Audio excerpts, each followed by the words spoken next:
Bronchitis খুব common একটা রোগ হচ্ছে ব্রঙ্কাইটিস। বিশেষ করে শীতকালে তো এটা খুবই common.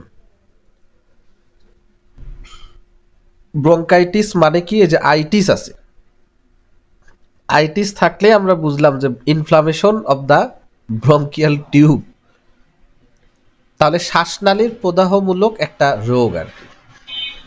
Bronchitis is an infection of the main airway of the lung, যেটাকে ব্রঙ্কাই বলা হচ্ছে, causing them to become irritate and inflamed. Bronchitis হচ্ছে ফুসফুসের যে এয়ারওয়েগুলো আছে বা শ্বাস বাতাস যে দিক দিয়ে চলাফেরা করে, যে লাইনগুলাতে, যে পাইপগুলা দিয়ে, ওইগুলার সংক্রমণকেই বোঝায়, যার কারণে তারা বিরক্ত হয় এবং তারা প্রদাহিত হয়। অর্থাৎ বেশিরভাগ ব্রঙ্কাইটিস আসলে ভাইরাস দ্বারা হয়। Bronchitis is an inflammation of the lining of your bronchial tube which carry air to and from your lung. অর্থাৎ ফুসফুস এবং ফুসফুস থেকে যে বাতাস আসা যাওয়া করার যে রাস্তা, যে টিউব, ওই টিউবের আস্তরণের একটা প্রদাহ, যেটা ইনফেকশন দ্বারা বেশিরভাগ ক্ষেত্রে হয়ে থাকে। There are two main type, acute and chronic. সাধারণত ব্রঙ্কাইটিসটা দুই রকমের হয়ে থাকে, একটা অ্যাকুইট এবং একটা ক্রনিক। অর্থাৎ একটা হলো তীব্র আর একটা হচ্ছে দীর্ঘমেয়াদী বা পুরাতন।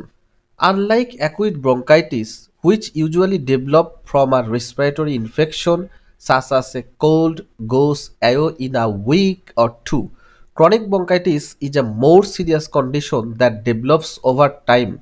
Symptoms may get better or worse, but they will never completely go away. তাহলে মূলত দুই প্রকার, একটা হচ্ছে তীব্র আর একটা হচ্ছে দীর্ঘস্থায়ী। তীব্র ব্রঙ্কাইটিসের ক্ষেত্রে সাধারণত ঠান্ডার মতো যে লক্ষণ তৈরি করে শ্বাসযন্ত্রের সংক্রমণ থেকে বিকশিত হয় এবং এটা 1 বা 2 সপ্তাহের মধ্যেই চলে যাবে। অর্থাৎ ঠান্ডা লাগলে যেরকম হয় আর কি, এইরকম ঠান্ডা লেগে যার শ্বাসকষ্ট হবে হুট করে, এটাই বুঝবেন যে ব্রঙ্কাইটিস আর কি। ঠান্ডা লেগে যখন কারো শ্বাসকষ্ট হবে, অর্থাৎ ঠান্ডা মতো হয়ে শ্বাসযন্ত্রের সংক্রমণ থেকে এটা বিকশিত হয় অ্যাকুইটটা, এবং এটা 1 বা 2 সপ্তাহের মধ্যেই চলে যায়। আর দীর্ঘস্থায়ী ব্রঙ্কাইটিস যেটা ক্রনিক ব্রঙ্কাইটিস, এটা কিন্তু গুরুতর অবস্থা এবং সময়ের সাথে সাথে এটা বিকাশ লাভ করে। লক্ষণগুলি ভালো বা খারাপ হইতে পারে, তবে সেগুলা কখনোই পুরোপুরি চলে যাবে না। ক্রনিক ব্রঙ্কাইটিস ভালো করা খুব কঠিন। দেখবেন যে বৃদ্ধদের কাশি, আরে কাশি, কাশতে আছে কাশতে আছে কাশতে আছে, বছরের পর বছর তারা কাশতে আছে, ওগুলাই আসলে chronic bronchitis. Acute bronchitis is very common. এই যে নর্মাল যে অ্যাকুইট ব্রঙ্কাইটিস, এটা বাচ্চাদের ক্ষেত্রে খুবই কমন, এগুলো আসলে খুবই কমন আর কি। এখন দেখেন, এটা আমাদের হচ্ছে একটা লাং, লাংয়ের অ্যানাটমি। এখন এই যে শ্বাসনালী ট্রাকিয়া, এই পর্যন্ত হলো ট্রাকিয়া। এখন এই ট্রাকিয়ার পরে এই যে প্রাইমারি বঙ্কাস, এই যে গাছপালা যে শুরু হলো, অর্থাৎ টিউব যে শুরু হলো, মূল মোটা পাইপ দিয়ে আমাদের নাক মুখ দিয়ে বাতাস এদিক দিয়ে আসলো, এবার এখানে এসে ডান আর বাম ফুসফুসের যে জায়গাগুলোতে চলে গেল, এগুলাকে আসলে ব্রঙ্কাস বলা হচ্ছে। তো মূলত এই ব্রঙ্কাসগুলার ভেতরে যদি ইনফ্লামেশন হয়, এটা বেশিরভাগ ক্ষেত্রে ব্যাকটেরিয়া বা ভাইরাস, বেশিরভাগ ক্ষেত্রে ভাইরাস দ্বারাই হয়, ব্যাকটেরিয়াতে খুব কম হয় আর কি। তো এই জন্য এগুলাকে, এইটাই হচ্ছে মূলত ব্রঙ্কাইটিস। এই ব্রঙ্কাসের ভিতরে যখন ভাইরাস এসে যখন ইনফ্লামেশন ঘটাবে, তখন এটা প্রদাহ হইলে ফুলে যাবে, লাল হয়ে যাবে, হ্যাঁ, এবং এটা ইরিটেট করবে, ফাংশন লস করবে, তখন আসলে আপনার ফুসফুসে বাতাস যে যাওয়া আসি করবে, এটা এলোমেলো হয়ে যাবে, তখন আপনার শ্বাসকষ্ট হবে, কাশি হবে, এটাই আসলে মূলত ব্রঙ্কাইটিস। এই যে দেখেন ব্রঙ্কাই, একই জিনিস বোঝানো হয়েছে। এই যে দেখেন ব্রঙ্কিয়াল টিউব, এই যে টিউবগুলো এরকম থাকে। আচ্ছা, ব্রঙ্কাইটিসটা মূলত এই যে দেখেন ইনফ্লামেশনটা হইল ব্রঙ্কাইটিস, এই যে নর্মাল এয়ারওয়েটা এরকম থাকবে, কিন্তু যখন আপনার ব্রঙ্কাইটিস হবে তখন ইনফ্লামেশনের ক্ষেত্রে 80% ক্ষেত্রে মিউকাস আসবে, উঠবে, অর্থাৎ শ্লেষ্মা উঠবে এবং এটা শ্লেষিত হয়ে যাবে। এখন অ্যাকুইড ব্রঙ্কাইটিসটা কি? Is temporary inflammation of the airway that causes a cough and mucous. তীব্র ব্রঙ্কাইটিস হলো শ্বাসনালীতে অস্থায়ী প্রদাহ। অস্থায়ী কেন? যেটা আসলে ভাইরাস দ্বারা অ্যাটাক করলে তো এটা সাধারণত 14 দিনের মধ্যেই চলে যায়, 1 সপ্তাহ থেকে 2 সপ্তাহের মধ্যেই চলে যায়, এই জন্য এটাকে বলা হচ্ছে যে অস্থায়ী প্রদাহ আর কি, টেম্পোরারি ইনফ্লামেশন। এটি আপ টু 3 উইকস, সর্বোচ্চ 3 সপ্তাহ পর্যন্ত স্থায়ী হয় ওই ভাইরাস ভেদে আর কি। It can affect people of all ages but mostly happen in children under the age of 5। এটা যে কোনো মানুষকে অ্যাটাক করতে পারে, তবে সাধারণত বড় মানুষদের এটা হয় না। বেশিরভাগ ক্ষেত্রে এটা বাচ্চাদেরকে অ্যাটাক করে যাদের বয়স 5 বছরের মধ্যে আর কি, বা 5 বছরের কম বয়সী শিশুদেরকেই অ্যাকুইড ব্রঙ্কাইটিসটা হয়। It is more common in winter and often comes on after a common cold, sore throat or the flu. সাধারণত এটা বাচ্চাদের শীতকালে একেবারেই খুব কমন, এবং সাধারণ সর্দি, গলা ব্যথা বা ফ্লুতে আক্রান্ত হলে যেমন এইরকম ভাবে এটা আসে এবার চলে যায়। ঝামেলাটা অ্যাকুইড ব্রঙ্কাইটিস নিয়ে না, ক্রনিক ব্রঙ্কাইটিসটা নিয়ে হচ্ছে মূল ঝামেলা। Is a daily productive cough that lasts for 3 month or the year and for at least 2 years in a row. দীর্ঘস্থায়ী ব্রঙ্কাইটিস হচ্ছে একটি প্রোডাক্টিভ কাশি যা বছরের 3 মাস বা এক নাগারে কমপক্ষে 2 বছর পর্যন্ত স্থায়ী হইতে পারে। হ্যাঁ, it is one number of lung condition including emphysema. There are collectivity known as chronic obstructive pulmonary disease, যেটাকে সিওপিডি বলা হচ্ছে। ইট মোস্টলি আচ্ছা, তাহলে এটা কি বলতেছে? এটা ফুসফুসের কয়েকটি অবস্থার মধ্যে একটি, অর্থাৎ ফুসফুসের যে প্যাথোলজিগুলো খুব কমনলি দেখা যায় তার ভিতরে একটা হচ্ছে এই ক্রনিক ব্রঙ্কাইটিস, এবং এটা সম্মিলিতভাবে ক্রনিক অবস্ট্রাকটিভ পালমোনারি ডিজিজ নামেও পরিচিত, ফুসফুস এমফিসমা সহ আর কি। আচ্ছা, তো affects adult over the age of 40. It is important that you stop smoking if you have bronchitis. Cigarette smoke and the chemical in cigarette make bronchitis worse and increase your risk of developing chronic bronchitis and COPD বা chronic obstructive pulmonary disease. তো আমি এখানে COPD নিয়ে কথা বলছি না, যখন COPD পড়াবো তখন ক্লিয়ারলি বুঝাবো। সিওপিডি বাংলাদেশের মোস্ট কমন একটা ডিজিজ, অ্যাজ ব্রঙ্কাইটিসের মতো। তো এখানে আমি শুধু ব্রঙ্কাইটিসটা নিয়েই কথা বলতে চাই। তো বেশিরভাগ 40 বছর বেশি বয়সী প্রাপ্তবয়স্কদেরকে এটা বেশি প্রভাবিত করে, অর্থাৎ বয়স্কদেরকে ক্রনিক ব্রঙ্কাইটিস, আর 5 বছরের কম বয়সী শিশুদেরকে অ্যাকুইড ব্রঙ্কাইটিস বেশি অ্যাটাক করে। ব্রঙ্কাইটিস থাকলে ধূমপান একেবারে বন্ধ করা খুবই ইম্পর্টেন্ট একটা ব্যাপার।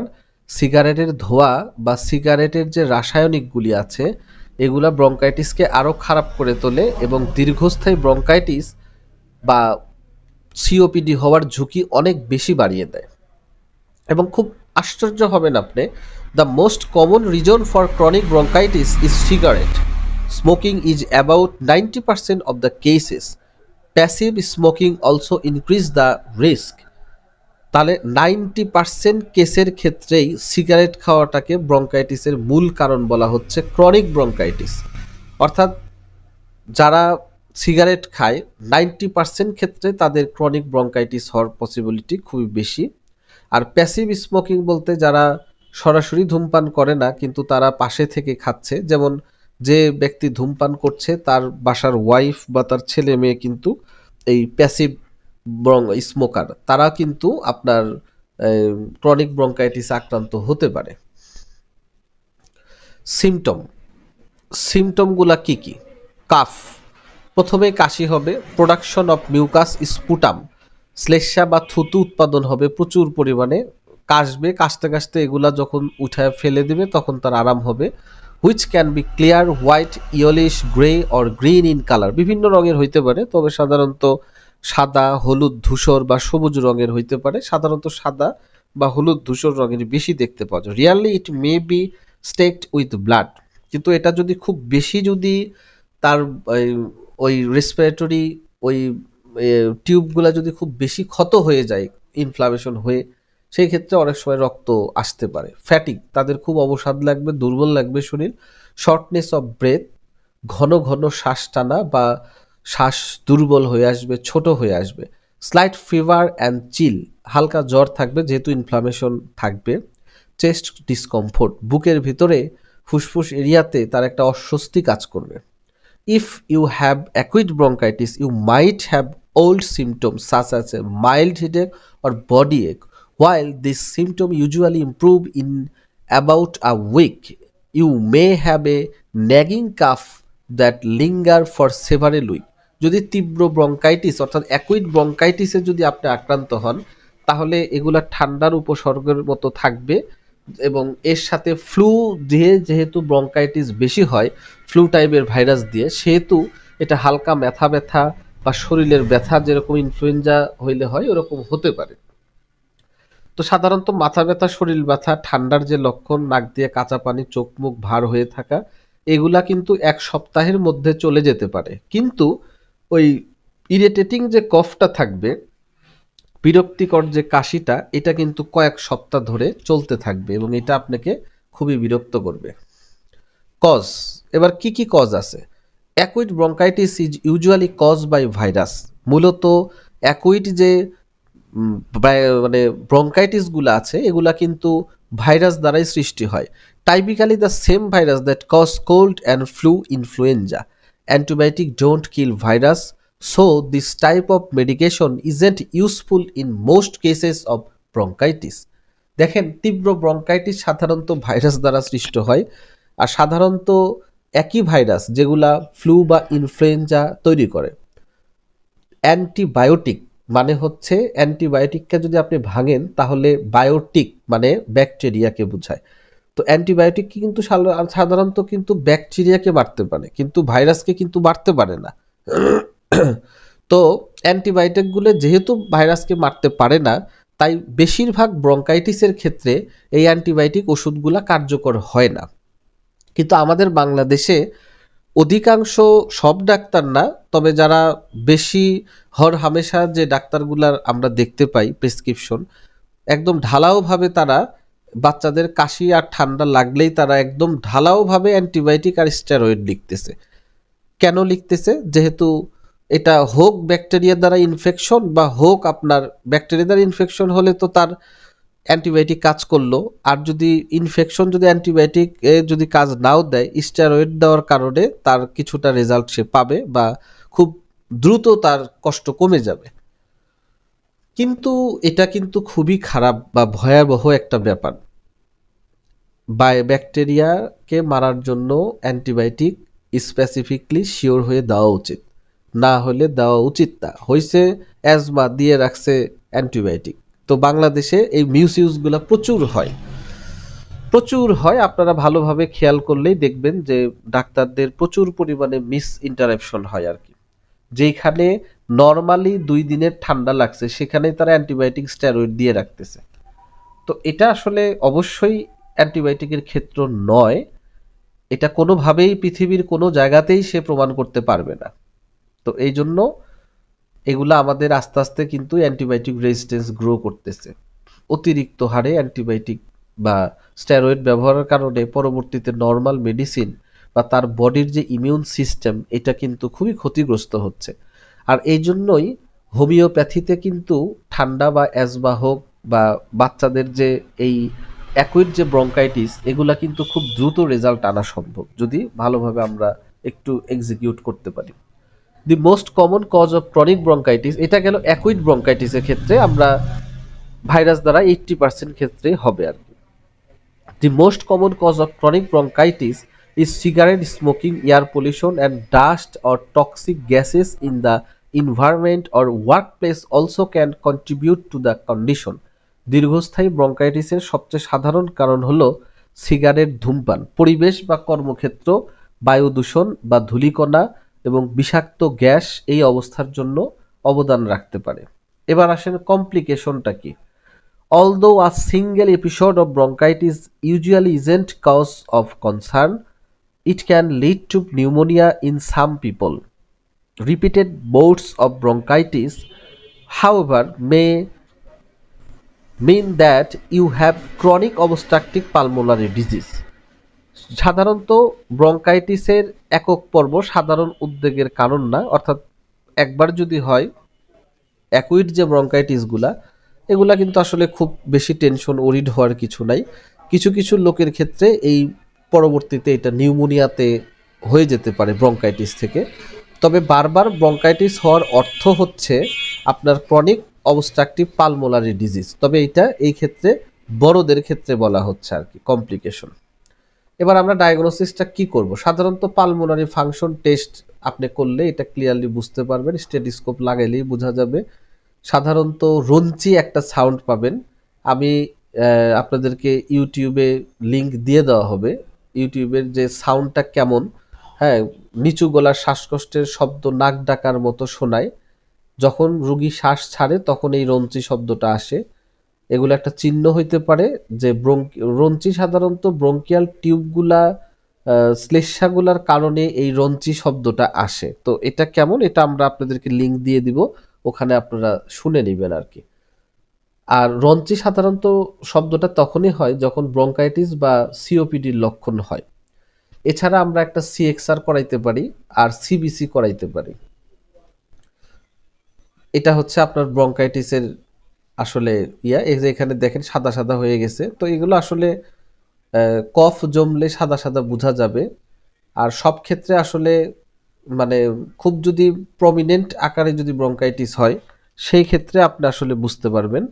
আর এই যে আপনাদের স্লাইডের শেষে যে ব্রঙ্কাই সাউন্ড, লাং সাউন্ড এবং লাং সাউন্ডের কালেকশন এখানে ইউটিউবের লিংক দিয়ে দেওয়া হলো, আপনারা এখান থেকে দেখলে এই সাউন্ডগুলা কোনটার কি, কোনটার ক্ষেত্রে কেমন সাউন্ড, টোটাল সাউন্ডটাকে আপনারা বুঝতে পারবেন আর কি।